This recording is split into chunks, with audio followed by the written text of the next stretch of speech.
I'm Pam from Horn Rapids RV, and today we're going to be doing an orientation of Gulfstream's 2023 Vintage Cruiser VHS.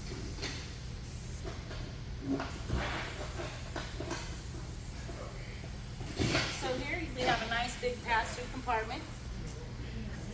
We have a crank handle here. This is going to work for your stabilization jacks. When operating your stabilization jacks, you want to bring them just to the ground and a little bit turn further.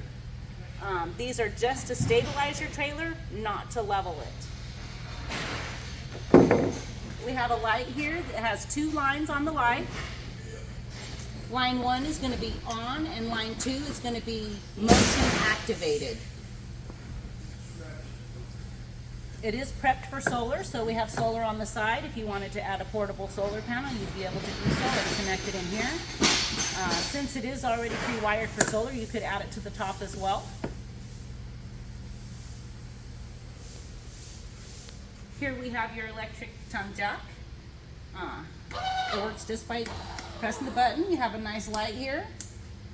If this jack stops working, you do have a crank handle for a manual override on that jack. This will store in your compartment and this cap will just close. You have two 5-gallon propane tanks. This is your regulator with your transfer switch. Turn one tank on, have your transfer switch pointed to that tank. If you turn both tanks on at the same time, when one tank is empty, it will automatically draw off the second tank. I don't recommend doing that. If you only turn one tank on at a time, when this tank is empty, then you know you're half empty. You have one tank remaining.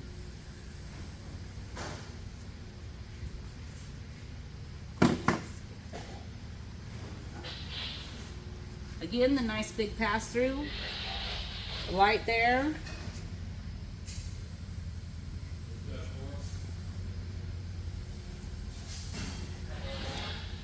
This is your slide and your slide seal. You're going to want to check this slide seal for drying and cracking. It's recommended to use a seal conditioner to condition the seal and keep it nice and soft and working properly. Just put some slide seal on this side, bring your slide halfway in, and put some of that slide conditioner or the seal conditioner on the inside as well. Also, you want to clear the top of your slide before putting your slide in. So if there's any debris, pine cones or tree branches, anything like that, will hold this seal open and water could then enter your trailer. So always be sure to clear that off before you bring it in. They do make a slide topper that you could put on, and that's like an awning that comes out with your slide. It goes in when you bring your slide in. That would prevent things from falling onto the top of the slide. It will also help to insulate it. When we get to camp, the first thing that you're going to want to do is level your trailer. So you're going to want to level your trailer with your axles by driving up onto a 2x6 or some leveler stackers just to bring that low side up higher, and then you're going to want to chock the wheels on your low side. This is the exhaust for your furnace. You're not going to want to put anything too close to this as it gets really hot when you're running your furnace. Also, bugs are attracted to propane, so they're going to want to build a home in here. You might want to consider putting some type of a mud dauber screen over this just so that the bugs can't get in. This trailer comes with a 30-amp power cord. This cord is yours to keep. I do have you plugged into a surge guard. It's important to use a surge guard just to prevent surges of power from getting into your trailer and doing damage to your electrical system. This is a Southwire surge guard. It is a one and done. So if it takes a surge, it's not going to work anymore, but it has a lifetime guarantee, so you could send it back to the manufacturer and they will replace it free of charge. This is called a dog bone reducing adapter.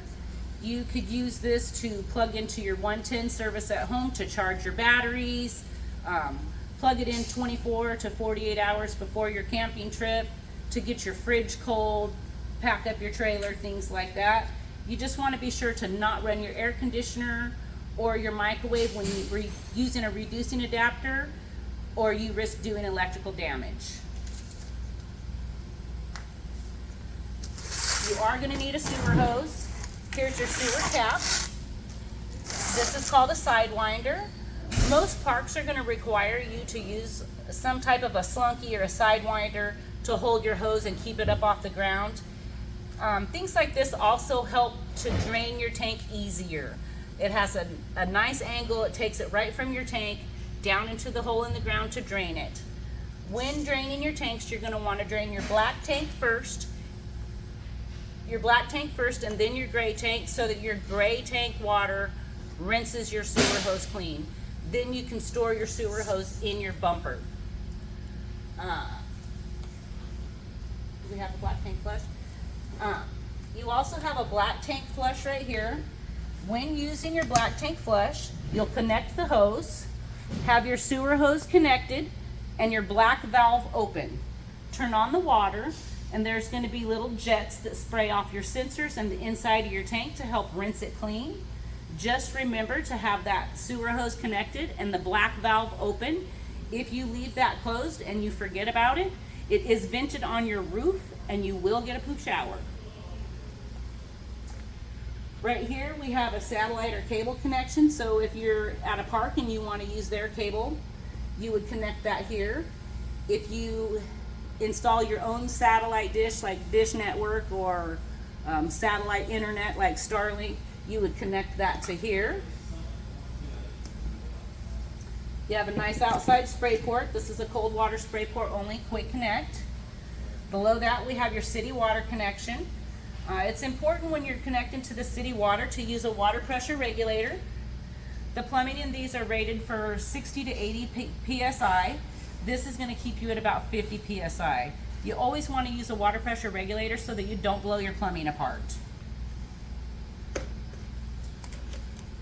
This is to fill your fresh tank. This is a gravity fill fresh tank, and you just fill it. It's vented here, so you'll have a little bit of water spitting out and air coming out as you fill that tank. When it's full, water will fully spit out of this.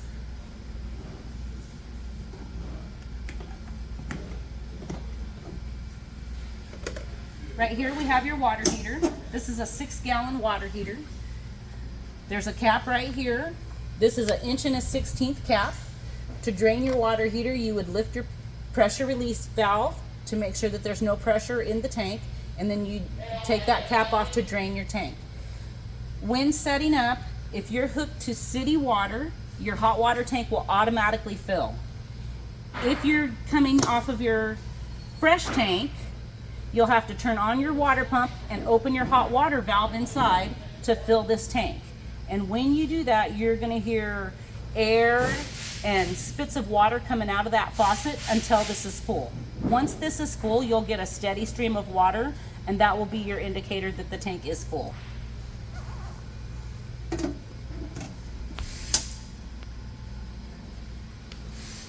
It is pre-wired for a backup camera, so if you wanted to add a backup camera, it is already pre-wired, so it would be easy to install. And you want to be sure to do a roof inspection 4 times a year. And you're just going to check around any vents, the air conditioner, things like that, for cracks in the seals. So you want to do that 4 times a year. And if you do it yourself, document it. Documenting it is going to make it easier for you to make a warranty claim if there's ever a problem. So here we have your outdoor grill. It has a quick connect hose that hooks to the right here. So it has a quick connect that connects right here. And then underneath the trailer here is the quick connect for your propane. If this lever is off to the side, it is off. And if it's in line with the pipe, the propane is on. Right here we have your low point drains. On the other side we have your fresh tank drain.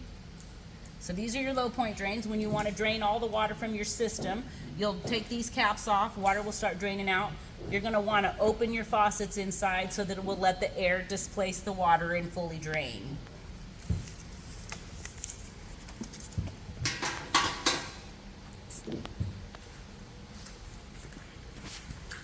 This is the back of your refrigerator.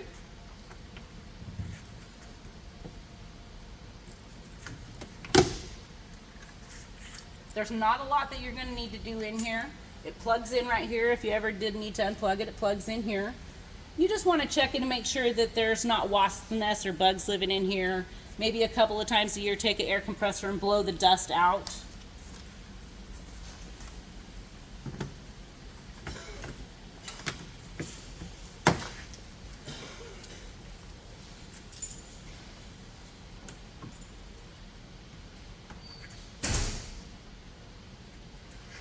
You have two nice outside speakers. This vent here, or this opening here, is for the vent above the stove. When you go to use it, you're going to need to just pop that open. And then before you travel, you're going to want to be sure to push it closed.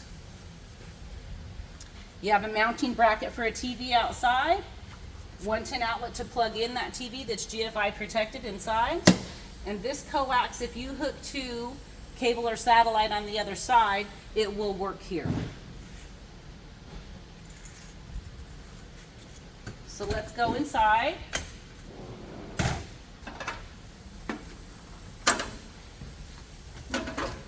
Just inside the door, you're going to notice here we have a fire extinguisher. And up above here is going to be your control panel with your monitoring. So your battery is going to read full right now because we're plugged in. You're going to want to keep track of, if you're dry camping, you're going to want to monitor how much battery you have. You don't want to discharge your battery less than 50% because it could void the warranty on your battery. So if you're dry camping, just check this every once in a while and make sure that you're not getting less than 50%. If you are getting less than 50%, you'll notice that your lights are going to start dimming. This is going to be your fresh tank, your black tank, and your gray tank. When you fill your water heater, if you're filling it from your tank, you're going to want to turn on the water pump and then open the hot water valve until that runs fluidly so that you know that your water tank, your hot water heater is full. You can run your hot water heater on electric or on gas. If you run it on gas,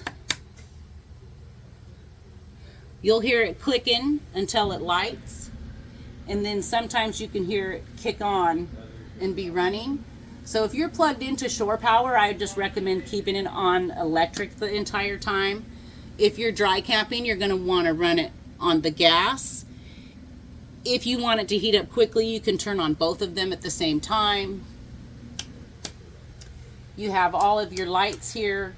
Any light that did not just turn off has a separate touch or a separate switch for it. You have your slide control and your awning control.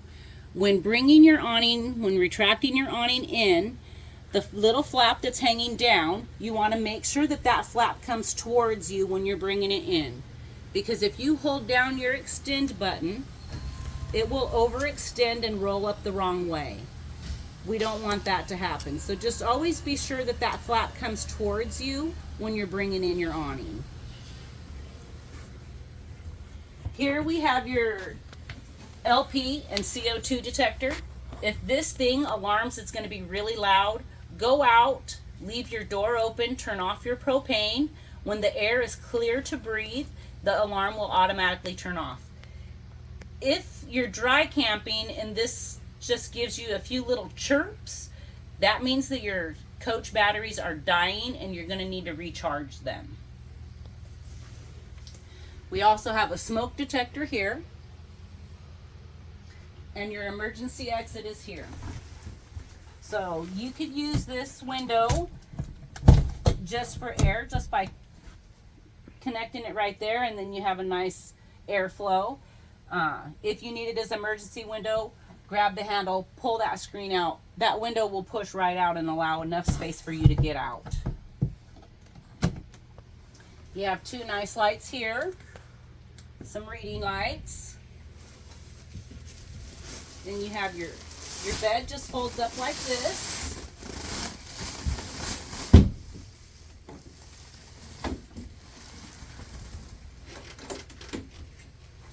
And that has a latch on both sides just to make sure that it's secure.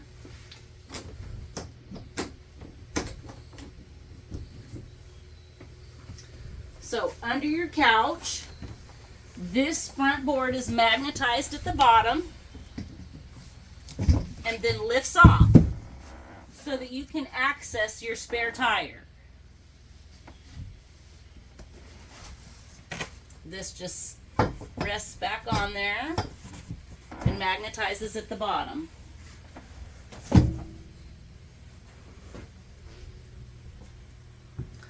You have air conditioning here. You can run this on a fan or on AC. And always remember, if you're using a reducing adapter, if you're plugged into a reducing adapter, don't run your microwave or your air conditioner. This is all your instruction manuals. There's going to be some registrations for your fridge, your stove. They have separate registrations than your manufacturer's warranty. We can handle all claims if you have an issue with any of those things. But if you fill out any registration papers that are in here, that's going to make submitting a claim easier.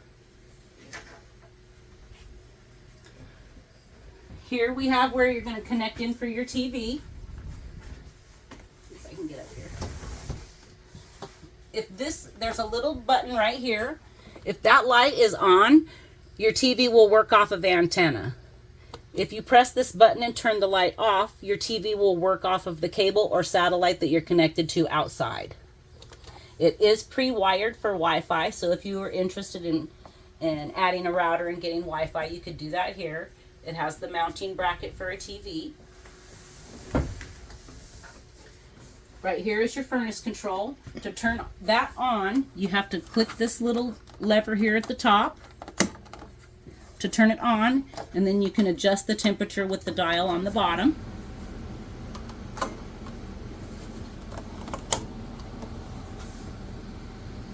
You have stereo, nice bunk setup.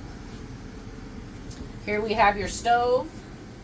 To turn that on, you just turn that on and press it on and turn your striker until it lights.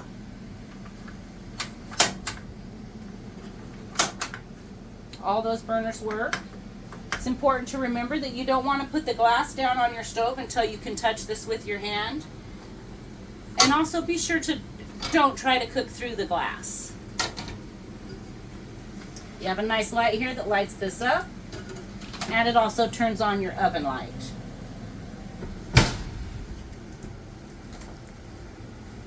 Here's the power control for your fridge. It has an automatic setting. So if you're plugged in, it's going to automatically work off of electric. If you're dry camping, you press this button and that would work off of propane. And if you're in the auto setting and you're plugged in and you lose power, this will automatically switch to propane so that your food isn't ruined. In your fridge, there's this little blade right here. This slides up and down. The higher it goes, the colder your fridge will be. So that's how you adjust the temperature in your fridge. Right here is your distribution panel. On this side are going to be all of your 110 breakers. On this side is going to be all of your 12-volt fuses. So these are going to all work off of your battery, and this is going to work off of your shore power electric. Now this distribution panel has an auto detect converter. So if you were to upgrade your lead acid battery to a lithium battery, this converter will recognize which type of battery that you're using and work with that battery. In the bathroom, we have your GFI reset. So if you're having a problem with your outlets not working, check your GFI reset. If that trips, you're just going to want to hit the reset button to turn that back on. Also, you're going to want to prepare your black tank for use. So you're going to want to add, I prefer the liquid just because it smells better, and to me it's already dissolved. You're going to want to add 2 ounces of some sort of an enzyme, either a liquid, the pods that they have, or the tablets. You're going to add 2 ounces to your tank and about 2 gallons of water. You don't want to start pooping in your tank unless there's water in it to keep it more liquefied. If you use this black tank without any liquid in it, your poops are going to stay solid and you're going to end up with a poop pyramid. Poop pyramids cost a minimum of $300 to get rid of. You're also going to want to only use RV rated toilet paper. It's not as good as Charmin, but Charmin will ruin your tank. It will plug your sensors. It gets hard in the bottom of your tank and it's hard to get rid of. So only use RV rated toilet paper. Then this is your fan, so you'll turn this to open the lid and turn it on. It's recommended to run this fan until your shower is dry to prevent mold from growing.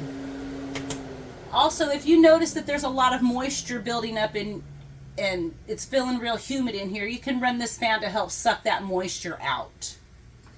Just be sure before you travel to shut this lid all the way.